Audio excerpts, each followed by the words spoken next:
দেখেন মিলে কিনা দেখেন কি আমাদের আলামত কিন্তু হয়ে গেছে এগুলা মানে কি আমরা শেষ দিকে দেখতেছি গা আর একটা হইল শরীয়তের ফায়সালা আলেমরা তো আগে দিত এখন আলেমদের কাছে যাবে না শাস্ত্র বই ওই ফটো দেব আর মৌলবীর কাছে কোন সময় যাইবা যাও একবার বলে 3টা জ্বালাইছে ওই তাও অসুবিধা নাই হ্যাঁ সব আমাদের জিনার সারা লাগাইছে 5,000 টাকা কথাটা ঠিক না বেশি আলেমদের মূল্য থাকবে না আলেমদেরকে মনে করে আরে ইমাম শাহ ইমাম শাহ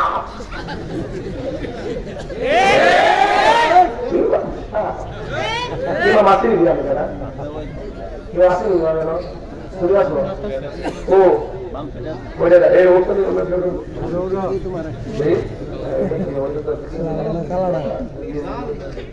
এই যে একটা ইমাম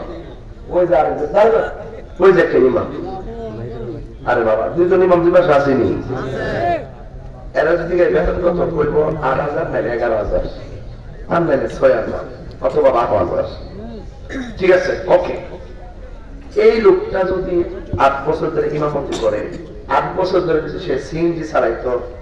মাসে কি 8,000 ইনকাম হইতো না 20,000 হইতো 20,000 15,000 নিলে এই লোকটা 15,000 কাম কেয়া বসার লোক ফালাই দিয়া ইমামতি করতেছে আর আমরা সমাজের মানুষ মনে করি আরে জানলাই কোন আমরা মনে করি আর এই লোকটা টাকার জন্য আপনার গ্রামে ইমামতি করে না এই লোকটা যদি ইমামতি দায়িত্ব না দেয় আল্লাহর ঘরে মসজিদের মেহরাবটা খালি পড়ে থাকবে কথা বলেন ঠিক না মেহরাবের পাহারা দেয় টাকার জন্য না এরপরে দেখবেন এই লোকটা করে বানাইছে একটা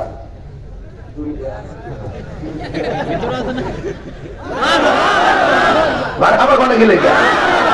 3টা লাগাইছে কুয়া করঙ্গে 5 রঙের বসছে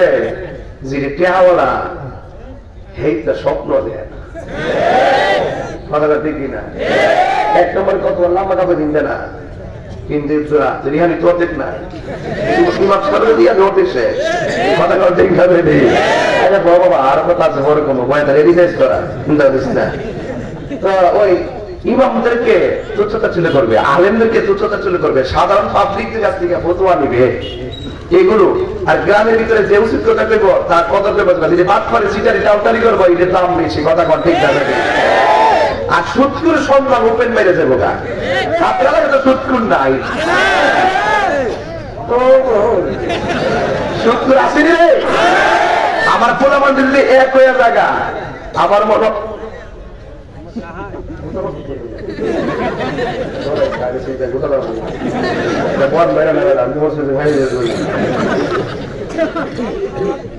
দুইবার খালার টাকা একবার তারা কোরবানি দেয়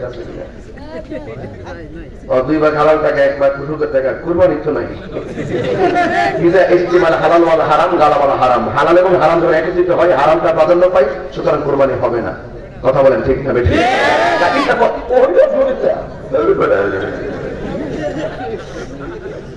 আজকে কিন্তু ওয়াজ করা হইতেছে প্রত্যেকটা কথা ঘরে ঢুকতেছে একটু করে কথা পঞ্চায়ের ভিতরে ঢুকবো রাজি আসেনি ইনশাল্লাহ অসুবিধা নাই বিদায় বেলা আমরা একটু চিকিরা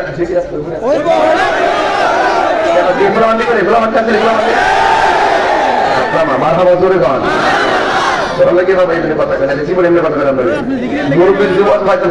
মুরব্বীর ভাষা ফুলো মাটির লেগে কম লাগে আর কি হ্যাঁ সুদ আসেনি উপেন না হন গোপন হ্যাঁ এই রাসূল বলছেন হারাম উপেন হয়ে যাবে হারাম কি হয়ে যাবে উপেন হাসতে হাসতে হারাম খাইব ওখানে আমি বেড়াইতে সুদ কেনা বিড়িয়ে তোরা বেড়াইতের নাম রইল সুদ টেহা দিছে আর বিড়িয়াইতে চলে টেহা লাগা সারা জীবন বলছে এরই হেত লাগা আর বিড়িয়াই বুঝে সুদ টেহা লাগা এর লেগে তো বিড়িয়াইতে খাবারটা বাড়ছে কথা কোন ঠিক না মেনে জামাই টেহা সব দিতে আছে 1 লাখ মারছে হেমাটা সুদে লাগাই দিছে 1 লাখ হাজারে কত 100 1 লাখ হাজারে কত হ্যাঁ 10,000 1 লাখে মাসে কত আইছে মাসে কত হয়েছে? 10,000। 2 মাসে 3 মাসে 6 মাসের পরে জামাই ইসলাম এটা কই তোমার তো গড়ে রাখছি আসলে কি গড়ে পিছনে লাগাইছে এই হেরাজন আস্তে আস্তে বাইরে জায়গা তখন গোপনে গোপনে ব্যালেন্স হয়ে জায়গা তখন এই জামাই ঘরের টাইম আছে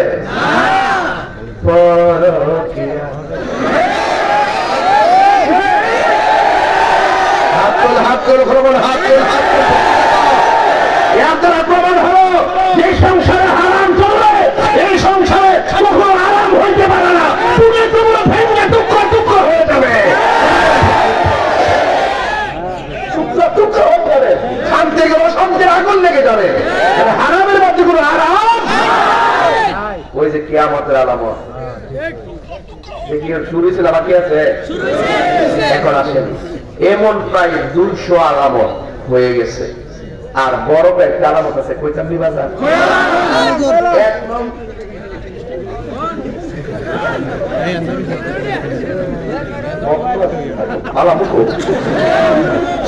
আজকে দিনে এক মাহফিল করছি আমি আইতে দিনে যদি খেয়াল আমার পক্ষে পর আমি ঢুকার পর হুজুর একটু সাবধান নামাজ করে আমার আগে সবুত্তেজিত গালাগালি করছে কমিটিরা করছে না পাবলিক করছে কমিটিরা একটু সাপ দিচ্ছে না কিন্তু আমি চিন্তা করুন যে বেলা বাদ দেয় পরে আসর নামাজটা মেয়েরা ভাত খেয়েছি আমি কই মানে আমার ড্রাইভার অসুস্থ ছিল হঠাৎ করে আমার টাইম হসপিটালে গেছে আরেকটা ড্রাইভার মিলে দিল সময় লাগে না ওই সময় আমার নষ্ট হয়েছে আবার কোম্পানি মন যায় হিট ছিল পরে এখানে আমার 1 ঘন্টা সময় লাগছে এমনি আমার সময় লেগেছে তো যাই হোক পর আমি স্টেজে উঠলাম উঠতে করলাম যে আমার কাছে তথ্য আসছে পরে আমার কাছে তথ্য আসছে এখানে অনেক লোক আমাকে গাড়ি দিয়েছে কমিটির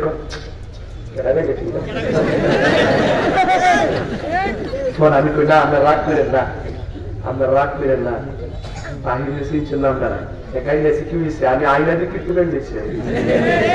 এটা তারা বোঝা যায় আমার ভক্ত আর যদি ব্যক্তি হারে দেখবেও কেমনে হারে আমার সত্য হইতো কথা ঠিক লাগবে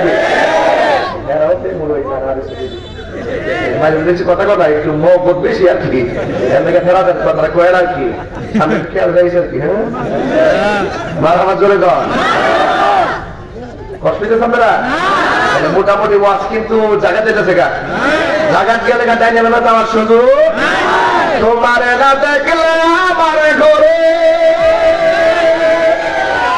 হে রয়ে না মনে রে তুই আমার জীবন রে মুর্শিদ তুই আমার আর জীবন ঠিক না তোমার আমার ভালোবাসা জানে হে সর্বজনে অন্ধ চোখের মনে তুমি সাতরা হাজারো মনরে তুই আমার বন্ধুরে মুর্শিদ তুই আমার আর জীবন নগরে বন্দরে গুড়ি পাইতে হে দর্শন অপরূপ আমি একটা নগরে বন্দরে গুড়ি পাইতে হে দর্শন এই কাহিনী সদাই কাঁদে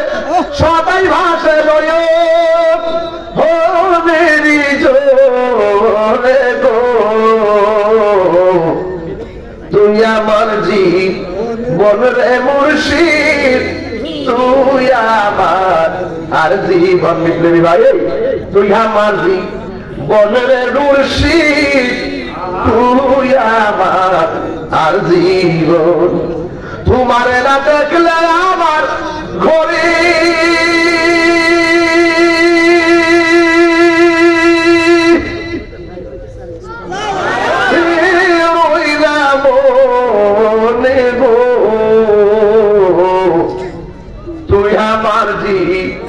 বলরে মুর্শিদ তুই আমার আজীবন, একটা জবান বন্ধ রাখবেন না, চিৎকার মেরে কন্যা সুবহানাল্লাহ।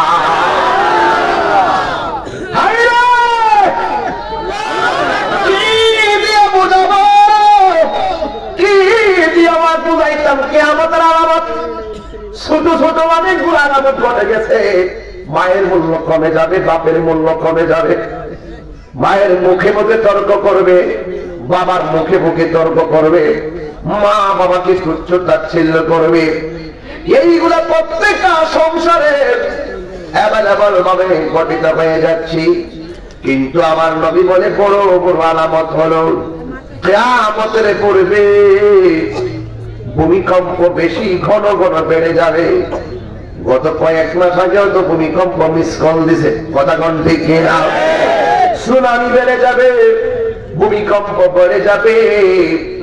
আমার নবী আরেকটা বড় আলামতের মধ্যে বলেছেন, হ্যাঁ বন্ধু, আরেকটা আলামত হলো ইয়াজুজ মাজুজ আসবে। এখন তারা দেয়ালের ভিতরে বন্দী আছে। ওরা প্রতিদিন দুইটা বৃহৎ আকার প্রাণী, কানগুলো আসমান থেকে জমিনে লাগে, এমন বড় বৃহৎ আকার প্রাণী তাদেরকে বিল্ডিং এর ভিতরে বেষ্টন করে দেওয়া আছে। ওরা বের হতে পারে না, প্রতিদিন জিহ্বা দিয়া দেয়ালটা চাটতে থাকে। ব্লেড পরিমাণ যখন হয়ে যায়, কাছের আরেকজন বলে এখন একটু ঘুমান, বাকিটা কালকে করবো। আল্লাহর নিরাকার বোঝা যায় না।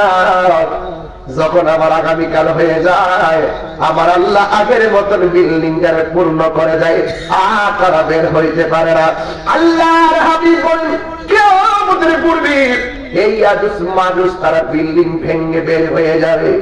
আর পিঁপড়া যেমন পায়ের নিচে পড়লে আমরা টের পাই না, ঠিক এমন ভাবে তাদের পায়ের নিচে আমাদেরকে ফেলে পিষ্ট করবেন, মানুষ ধরে ধরে খেয়ে ফেলবেন। নদীর মাঝখানে যাইয়া মুখটা হা করবে, পুরা নদীর পানি খাইয়া শুকাইয়া ফেলাবে। এরা বড় একটা ফিতনা। এরপরে আমার নবী কয় দাজ্জাল আসবে, দাজ্জাল। এই দাজ্জাল আয়েশা তোমারে বলবে আমারে আল্লাহ মান। বেঈমান যারা তারে আল্লাহ মেনে ফেলবে। ইমানদাররা বলবে না না,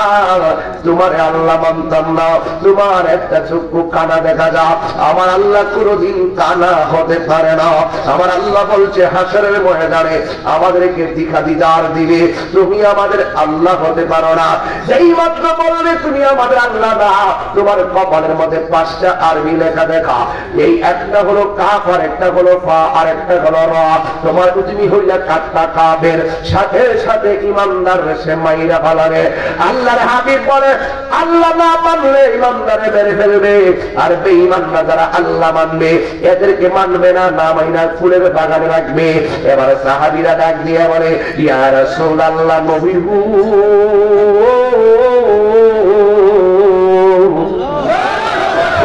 মায়ার নবী, দয়ার নবী, আপনি যে বললেন বেঈমানদেরকে সে মারবে না, ইমানদারদেরকে মারবে। ইয়া রাসূলুল্লাহ, নবী গো, আমরা যদি আল্লাহ না মানি আমাদেরকে সে কেটে ফেলবে, আমরা কি ব্যথা পাবো না? আমাদেরকে আগুনে ফেলে দিবে, আমরা কি ব্যথা পাবো না? আল্লাহর হাবিব ডাক দিয়ে বলে ও আমার পাগল, দাজ্জাল যদিও তোমাদেরকে আগুনের মধ্যে ফালাবে, আমার আল্লাহ সেই আগুনটাকে ফুলের বাগান বানাইয়া দিবি। আর বড় করে কন্যা সুবহানাল্লাহ। ও তুই চুপ দিলে রূপ দেখতে পাবি রে, ও তুই চুপ দিলে রূপ দেখতে পাবি রে, পাবে তোর খুদে মহাজন, পাবে তোর